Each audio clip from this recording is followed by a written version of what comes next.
Olá, eu sou Milena Correia de Mello, orientanda do professor Tiago Krause, e o título do meu trabalho é Criptojudaísmo Feminino entre o Reino e a Bahia nos séculos XVII e XVIII. Desde a sua formação como reino no contexto da Reconquista, Portugal foi marcado pelo catolicismo. Entretanto, povos de outras crenças habitavam seu território. Ou seja, os governantes precisaram lidar com a população diversificada para que o reino pudesse prosperar, contando com a participação de todos em suas áreas de especialização. Com isso, os judeus da Península Ibérica participaram da formação, consolidação e desenvolvimento desse reino. Eles precisavam seguir leis específicas, mas não tiveram sua liberdade ameaçada, situação que foi modificada no final do século XV, quando a comunidade judaica teve suas liberdades cerceadas e sentiram o furor do preconceito cristão em relação às suas práticas religiosas, quando foram convertidos sem escolhas ao catolicismo. Logo no início do século XVI, os conflitos entre cristãos e cristãos novos, como os judeus portugueses passaram a ser chamados, após a conversão forçada decretada por Dom Manuel em 1497, se agravaram, e para os católicos surgiu a necessidade de um tribunal religioso fosse criado para vigiar e controlar a fé de todos aqueles que estivessem em território português. Dessa forma, em 1536, após um longo período de negociação com a Igreja Católica, Portugal foi autorizado a instalar o Tribunal do Santo Ofício em seu território, com foco de atuação nos cristãos novos, considerados as maiores ameaças à fé católica por manterem suas práticas judaicas depois do batismo. As práticas judaicas tornaram-se ilegais. Com isso, o seio familiar significava lugar de resistência e de segurança para os cristãos novos, contra as discriminações e exclusões sociais. E as mulheres tornaram-se as principais responsáveis pela disseminação da cultura e das tradições judaicas. Logo, foram responsabilizadas pela perpetuação da heresia judaica. Por reconhecer isso, os inquisidores tinham como objetivo atingir as famílias e as mulheres conversas, utilizando as delações e confissões dos réus, que se tornaram fundamentais para a sobrevivência. Por causa da perseguição e exclusão sofrida no reino, muitos cristãos novos decidiram se refugiar migrando para a América, tendo como destino o Brasil, que, apesar de ser alvo de investidas inquisitoriais, como nas visitações realizadas entre 1591 e 1593 e entre 1618 e 1620, e com a formação de uma rede de familiares, permitia uma convivência mais tranquila entre cristãos novos e velhos, e havia a possibilidade de ascenderem econômica e socialmente.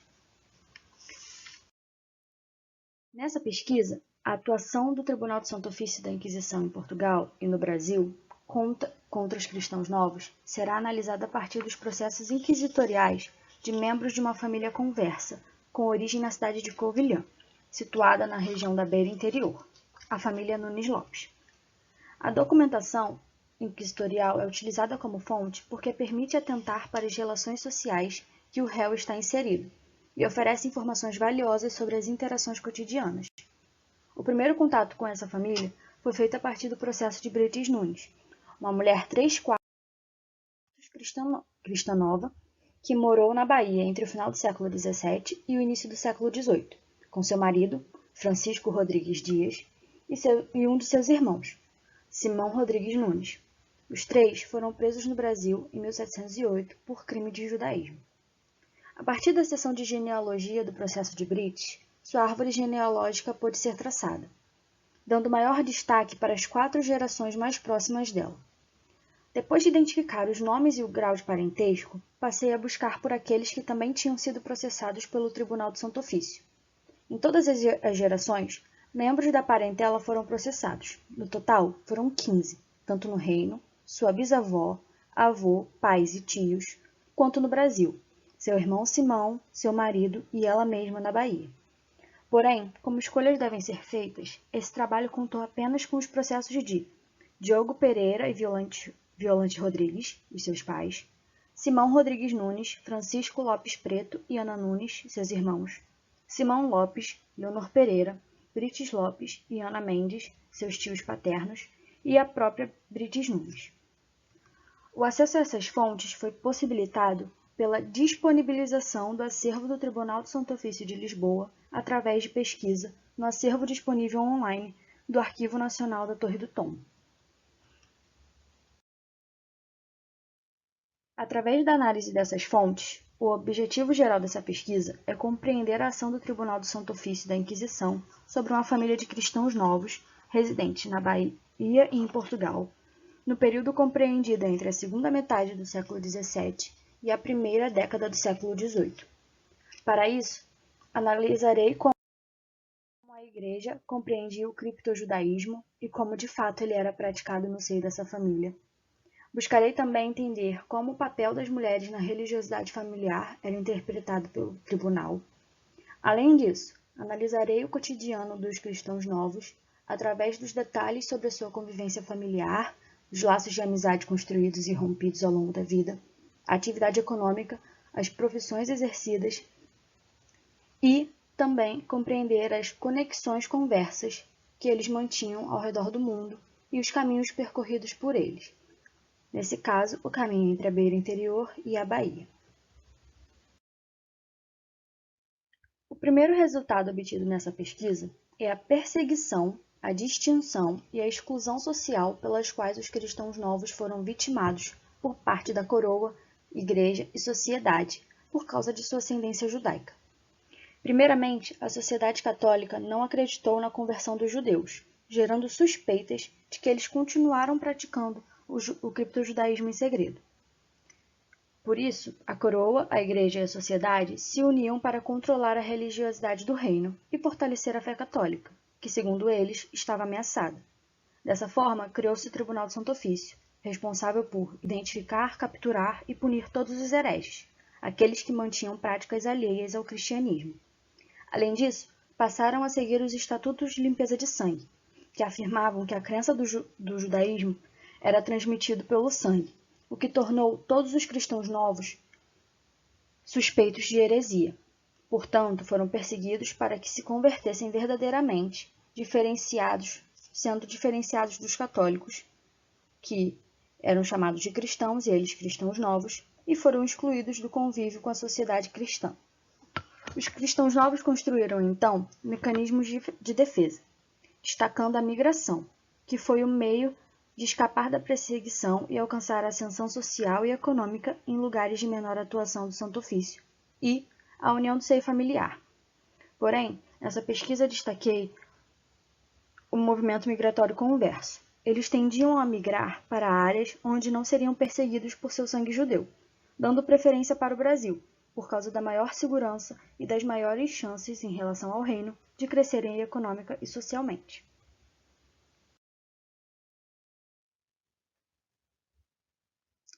Analisando o local de origem dos cristãos novos presos na Bahia por judaísmo nos séculos XVII e XVIII, contabilizei 37 indivíduos naturais da Beira, região com grande concentração de cristãos novos no reino.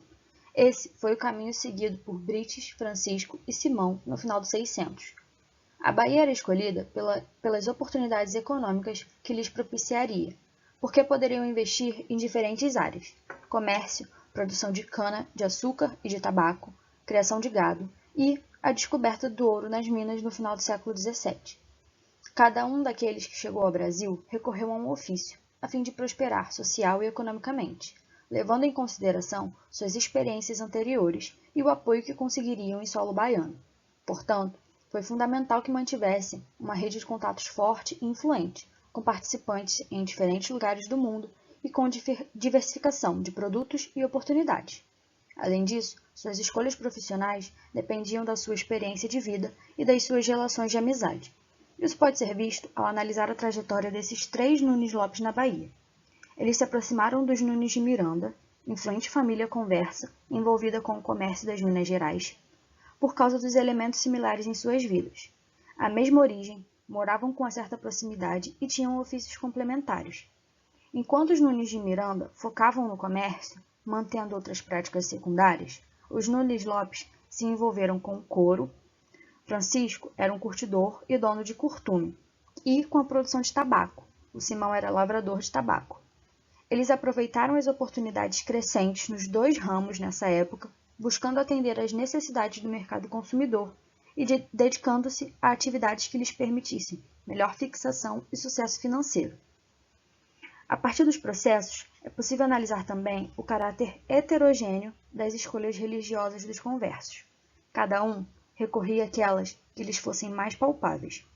Alguns converteram-se verdadeiramente ao catolicismo, outros tornaram-se agnósticos, mas uma parte se dedicou ao criptojudaísmo, um conjunto de práticas sincréticas entre o judaísmo e o catolicismo, que variou de acordo com o lugar e a época que estavam.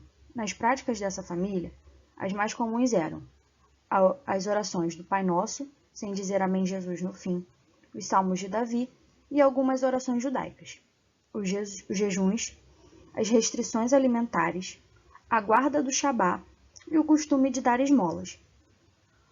Por último, surge como resultado o foco da Inquisição contra as mulheres, as famílias e as redes de contato dos cristãos novos, por meio de prisões sequenciais, porque eram consideradas as maiores responsáveis pela transmissão dos costumes criptojudaicos. Isso acontece porque, aliado à conversão, Dom Manuel proibiu o funcionamento das sinagogas e o trabalho dos rabinos.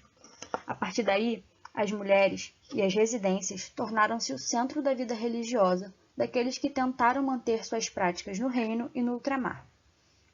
A Inquisição considerava as mulheres como responsáveis por disseminar a cultura e as tradições judaicas para as novas gerações, quando assumiram a atividade de educadoras religiosas dos seus descendentes.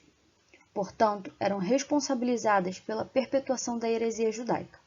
Dessa forma, metade dos processados, Nunes Lopes, eram mulheres, dentre as quais uma relaxada à justiça secular, a sentença mais dura e temida.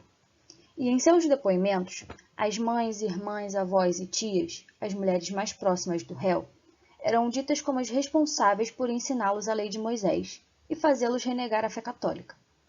Porém, o papel das mulheres cristãs novas ia além da religião. Elas tinham capacidade de gerir sua família e os seus bens na falta de seus maridos, por morte ou por ausência a trabalho.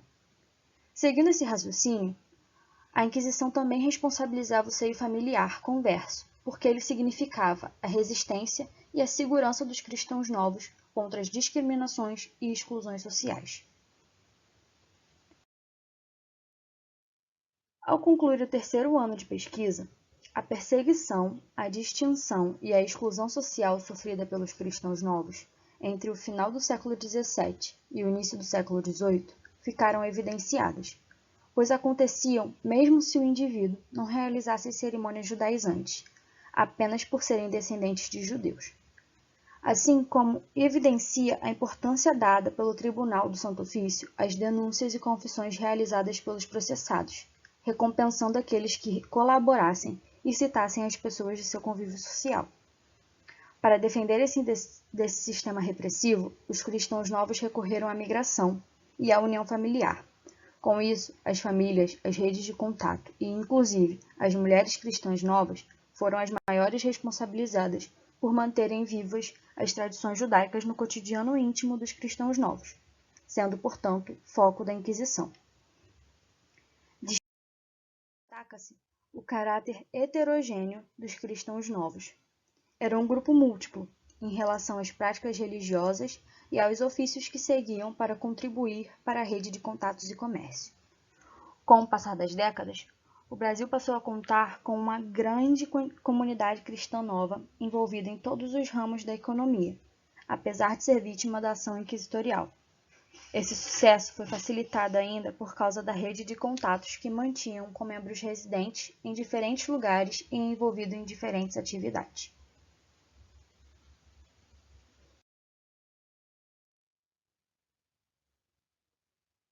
Essas são as minhas referências.